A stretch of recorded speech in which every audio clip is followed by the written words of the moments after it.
Қайырлы күн достар, қалдарыңыз қалай? Бүгін сіздермен Әйгерім Шынтемірқызы. Бүгін ең дәмді қоянның етінен кеспе көже дайындайтын боламыз.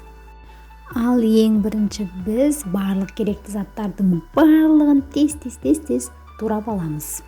Ең бірінші майды құйып жақсылап қызғаннан кейін үстіне етті салып қатты отта қуырамыз. Және жақсылап араластырамыз. Міне осындай түске енуі керек. Ал одан кейін бірінен кейін бірі пиязды саламыз.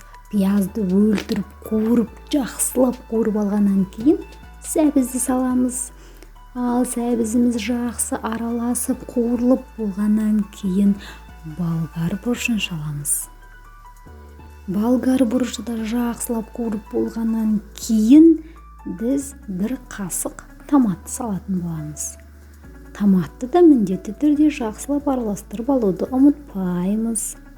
Ал енді жақсылап суды құйып, ол қайнағаннан кейін барып міндетті түрде картоптарды салатын боламыз. Және жақсылап араластыруды ұмытпаймыз. Араластырып болғаннан кейін қатты отта қайнатып, және сәлден кейін қазанның қақпағын жауып пәсейтеміз.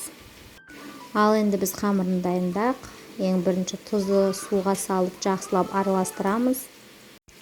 Араластырып болғаннан кейін ұнға құйып, қатты қамыр илейтін боламыз. Қамырды илеп болғаннан кейін июі қансын деп 5-10 минутқа қалдырамыз. Ал одан кейін біз жақсылап қамырды қатты жұқа не қатты қалың емес формада жайып шығамыз. Ал енді жайып болғаннан кейін оны кеспе құсатып кесеміз. Арасына міндетті түрде ұнтақты жағуымыз керек, өйткені жабысып қалмас үшін. Міне осылай кеспені жайып, шамалы уақыт кептіріп аламыз. Ал одан кейін кеспені біздің қайнап жатқан сорпамызға салып, 5-10 минут кеспе піскенше қайнатамыз.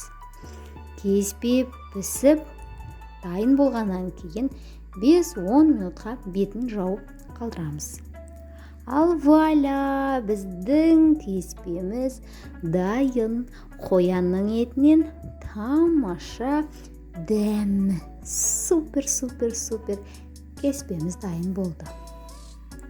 Міндетті түрде менің каналыма тіркеліп, мен подписация батырмасын басып, лайк, коммент қалдыруды ұмытпаймыз. Рахмет.